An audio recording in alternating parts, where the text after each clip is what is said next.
Kiran Devi teaching 2.6 में आप सभी का स्वागत है एवं वेलकम है सभी फ्रेंड्स को।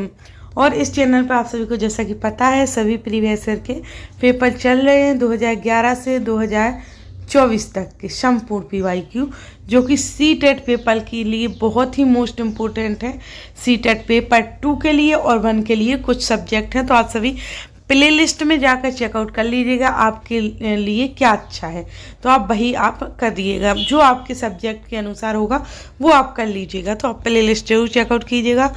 तो हमारे जहाँ से हम क्वेश्चन छोड़ते हैं वहीं से हम स्टार्ट कर देते हैं। तो 50 से छोड़ा था तो 51 से स्टार्ट कर दिया है। चलो, तो जो नए नए आए हैं इस चैनल पर लाइक एवं सब्सक्राइब कर दीजिएगा, बेल आइकन को प्रेस कर दीजिएगा, सभी को शेयर। तो चलो आज की क्लास स्टार्ट करते हैं। हमारा क्या है, महासागरीय। और अगर आप सभी प्रीवियस ईयर के पेपर लगाते हो तो आपको एग्जाम हॉल में कोई कठिनाई नहीं आएगी, आराम से आप पेपर कर पाओगे। तो चलो, महासागरीय सतह पर जल की गति के बारे में निम्नलिखित का सम्मेलन कर सही विकल्प का चयन कीजिए। जो महासागरीय सतह हैं उनको जल की गति के बारे में सही सम्मिलित करना है। तो देखते हैं क्या है। तो पहला ठंडी महासागरीय धाराएं। क्या है? ठंडी महासागरीय धाराएं। तो ठंडी महासागरीय धाराएं आ जाएगा हमारा इससे कि ध्रुवों से उष्णकटिबंधीय अक्षांशों की ओर प्रभावित होती हैं, है ना। तो फोर्थ हमारा राइट हो जाएगा, पहले का फोर्थ ज्वार भाटा। तो ज्वार भाटा किससे होगा हमारा? तो ज्वार भाटा होगा, ज्वार भाटा दिन में 2 बार नियम से महासागरीय जल का उठना एवं गिरना ज्वार भाटा कहलाता है। फिर तरंग, तो तरंग हो जाएगा हमारा फर्स्ट से कि महासागरीय सतह पर एकांतर नियम से जल का उठना एवं गिरना, ये हो जाएगा हमारा तरंग। फिर एक गर्म महासागरीय धाराएं होती हैं तीसरे से, भूमध्य रेखा के निकट उत्पन्न होती हैं गर्म महासागरीय धाराएं। तो इस प्रकार से हमारे आंसर लग रहे हैं, जिसमें देखते हैं हमारा आंसर हो जाएगा कौन सा। तो हमारा फोर्थ राइट हो जाएगा कि पहले का फोर्थ से था, दूसरे का दूसरे से था, तीसरे का पहले से और चौथे का तीसरे से। तो इस प्रकार हमारा फोर्थ ही राइट आंसर माना जाएगा। फिर आगे देखते हैं। तो मानसून पवनें हैं। मानसून पवनें कौन सी हैं? तो गृहीय पवनें या स्थायी पवनें या मौसमी पवनें या स्थायी पवनें, स्थानीय पवनें। तो मानसून पवनें वह पवनें हैं हमारी जो कि मौसमी पवनें हैं। क्या है? मौसमी पवनें मानसून पवनें हैं हमारी। तो हमारा राइट आंसर दूसरा हो जाएगा। और सभी का एक क्वेश्चन और था, सभी बोल रहे थे, कुछ कमेंट आ रहे थे कुछ कि लाइव कब आता है। तो अभी लाइव दोस्तों नहीं ले रहे, इस चैनल पर लाइव नहीं आता है क्योंकि लाइव बाद में लिया जाएगा। अभी लाइव नहीं लेती हूँ मैं क्लासेस, अभी ऐसे ही वीडियो रिकॉर्ड करके आपको डालती हूँ, क्योंकि आपको कोई कर पाता बैठ के टाइम ले पाता, कोई नहीं ले पाता, तो कोई वीडियो चला के रख देता है ओनली सुनता है। तो उनके लिए बहुत मोस्ट इम्पोर्टेंट वीडियो के उसको देखना ना पड़े, है ना,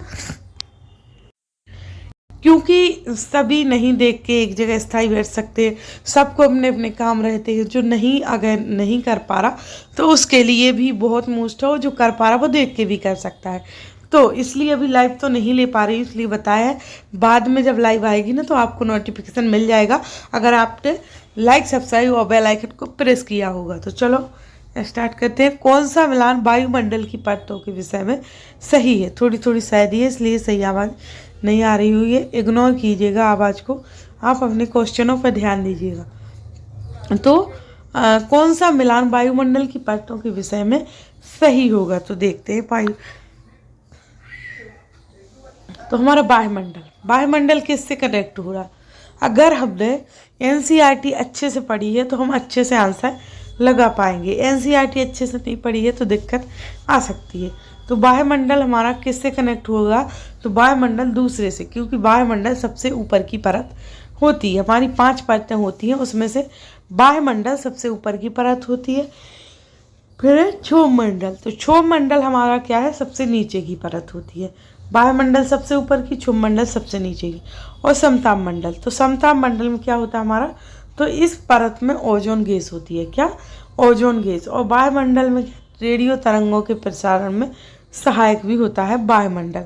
तो इस प्रकार से हमारा राइट आंसर हो जाएगा फोर्थ, यानी दूसरा, तीसरा, चौथा, पहला। तो हमें आंसर आराम से लगा लेंगे अगर हमें एनसीईआरटी की थ्योरी आती है तो, क्योंकि उसी में सब लाइन से दिया गया कौन परत किस नंबर पर होती है और किस परत में क्या होता है ना। क्षेत्रों एवं इन क्षेत्रों में परिवहन के लिए उपयोग होने वाले पशुओं का सम्मेलन कीजिए तथा सही विकल्प का चयन कीजिए। तो हमारा इसमें हो जाएगा क्या, इस सूची को इससे मिलाना है। तो एंडीज पर्वत हमारा लामा से कनेक्ट हो जाएगा। तिब्बत हमारा याक से कनेक्ट हो जाएगा। एंडीज पर्वत लामा से, तिब्बत हमारा याक से, और भारतीय मरुस्थल ऊंट एवं बैल से। जैसा कि आप सभी को पता होगा भारतीय स्थल में ऊंट और बैल का प्रयोग होता है। फिर भारतीय पहाड़ जो कि खच्चर एवं गधे रहते हैं भारतीय पहाड़ में। तो इस प्रकार से हमारा कनेक्ट हो रहा है। नीचे आंसर देखते हैं तो ये हमारा फर्स्ट ही राइट आंसर हो जाएगा। फिर आगे बढ़ते हैं, अभिकथन और कारण को देखेंगे फिर आंसर देंगे। तो एक वस्तु की उपयोगिता अथवा प्रयोज्यता उसे एक संसाधन बनाती है और कारण है कुछ संसाधनों का आर्थिक मूल्य होता है, कुछ का नहीं होता है। तो राइट, पहला भी सही है, दूसरा भी सही है, परंतु आर है जो कि एक ही सही व्याख्या भी कर रहा है, इसलिए हमारा राइट आंसर हो जाएगा फर्स्ट, है ना। फिर आगे बढ़ते हैं, तो हम नागरिकों एवं शिक्षकों के तौर पर पौधों एवं जंतुओं को संरक्षित करने में कैसे सहायता कर सकते हैं। तो देखते हैं कैसे सहायता कर सकते हैं हम। तो शिक्षार्थियों एवं समुदाय सदस्यों द्वारा वृक्षारोपण करके, या उद्यानों एवं रिक्त स्थानों में कूड़ा डालना, या प्राकृतिक कैंपों पर शिक्षार्थियों की यात्रा का आयोजन करना, या राष्ट्रीय उद्यानों को पर्यटक स्थलों की तरह विकसित किया जा सकता है।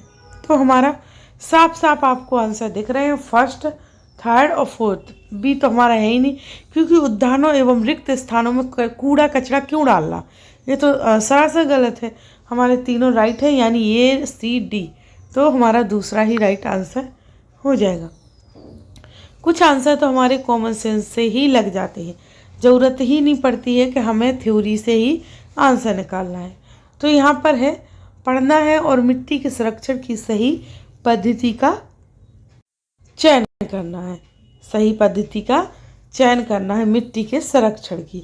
तो रासायनिक उर्वरकों का अत्यधिक उपयोग, या मलबा बनाना, या समुच्च रेखीय रोधिकाएं, या रक्षक मेखलाएं। तो साफ साफ आंसर है तो हमारा बी मलबा बनाना, सी समुच्च रेखीय रोधिकाएं, रक्षक मेखलाएं, ना कि ये। तो हमारा 3 राइट है, तो हमारा राइट आंसर हो जाएगा कौन सा, फोर्थ, यानी वी सी डी ये छोड़कर। फिर हमारा कथन और कारण होगा। यहाँ पर कथन लिख गया तो कोई नहीं। भारत में यथेष्ट बहुत सामाजिक सांस्कृतिक विविधता है। विविधता अनिवार्य रूप से समान अवसर की ओर प्रेरित करती है। तो इसमें से हमारे ए और बी सही है, या बी गलत है, या ये सही है। तो हमारा यथेष्ट बहुत सामाजिक सांस्कृतिक विविधता है भारत में, तो ये तो हमारा राइट ही है, सभी को पता है जैसा कि विविधता है ही भारत में, और विविधता अनिवार्य रूप से समान अवसर की ओर प्रेरित करती है। तो ये हमारा सरासर गलत हो जाएगा। विविधता है परंतु वह समान अवसर की ओर प्रेरित नहीं करती, वो अलग अलग रूप से है। तो हमारा राइट आंसर हो जाएगा तीसरा, कि ये सही है परंतु भी गलत है। फिर हमारे यहाँ पर सम्मिलित करना है विकल्पों को, और फिर आंसर विकल्प को सम्मिलित करेंगे और सही विकल्प का आंसर देखेंगे। तो देखते हैं हमारा सूची 1 सूची 2 को।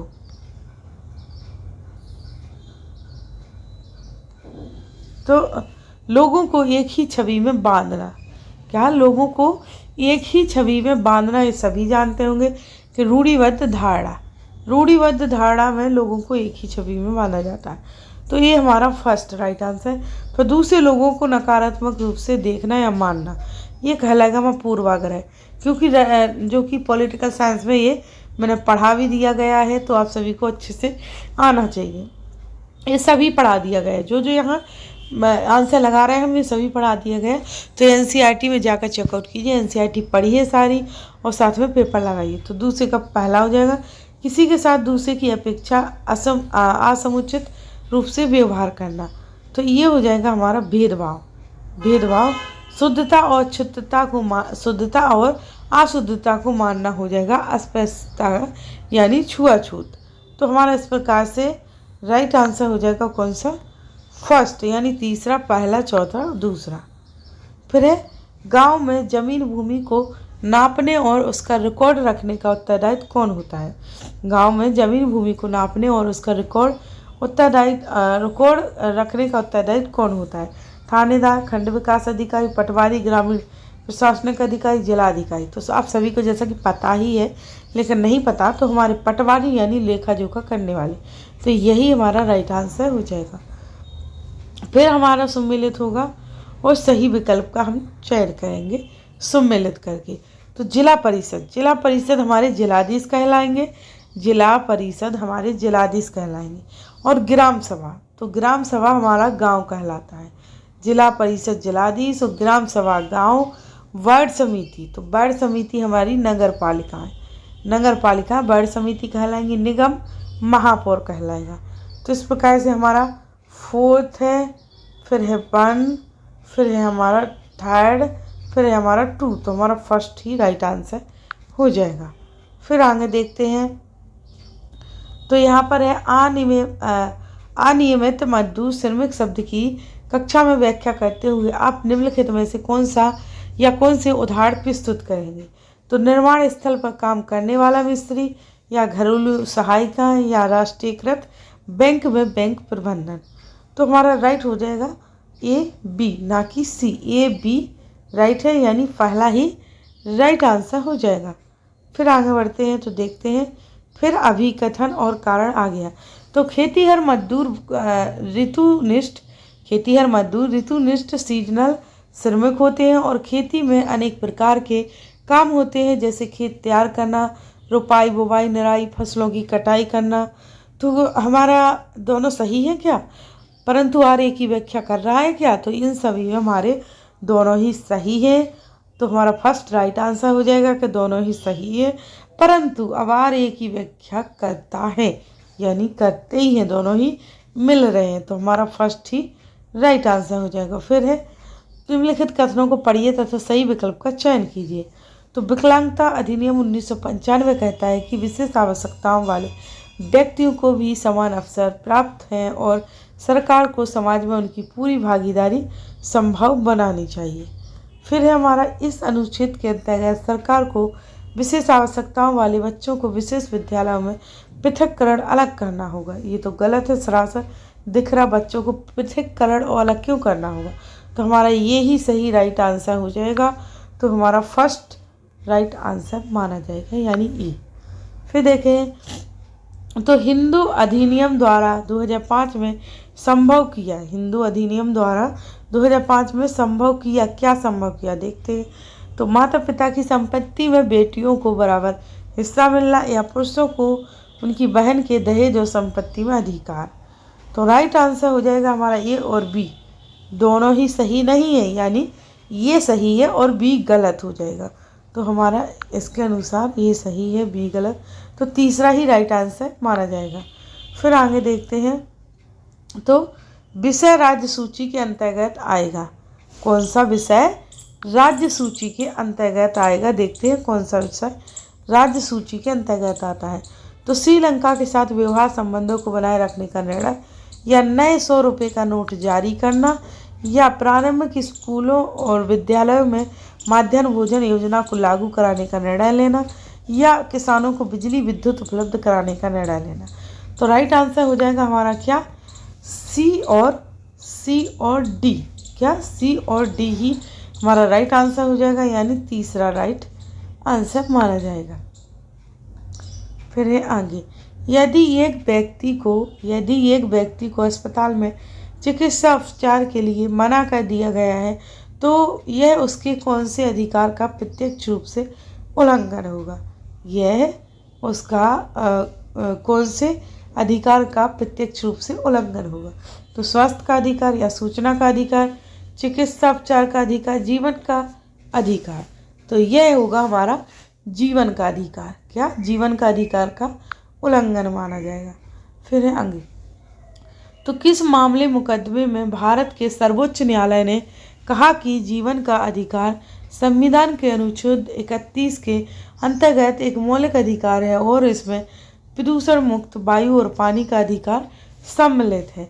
तो MC मेहता बनाम भारतीय संघ या सुभाष कुमार बनाम बिहार राज्य या समित मेहता बनाम भारतीय संघ या यमुना फ्लड प्लेन पर आर्ट ऑफ लिविंग मुकदमा मामला। तो राइट आंसर हो जाएगा हमारा दूसरा कि सुभाष कुमार बनाम बिहार राज्य है इसमें शामिल है ना, सम्मिलित अधिकार सम्मिलित इनके अनुसार। फिर है कक्षा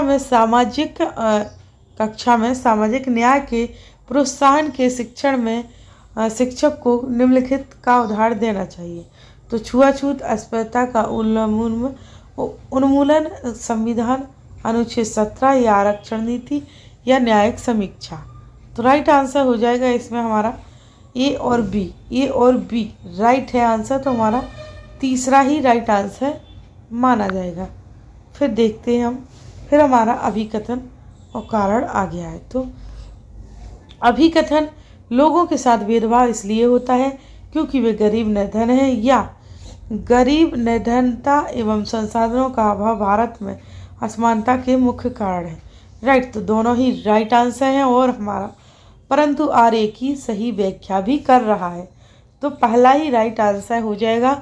और हमारे यहाँ पर 20 क्वेश्चन अटेंड पूरे होते हैं और 20 क्वेश्चन की डेली क्लास आ रही है। अगर ज़्यादा क्वेश्चन की लॉन्ग वीडियो देखना है तो वो भी यूट्यूब पर यानी प्लेलिस्ट में डली हुई है, तो चेकआउट कर लीजिएगा। नंबर वाइज क्लासेस हैं और आप सभी इस चैनल को लाइक एवं सब्सक्राइब कर दीजिएगा, बेल आइकन को प्रेस, सभी को शेयर। तो चलो आज क्लास यहीं समाप्त करते हैं। Thanks to for watching video.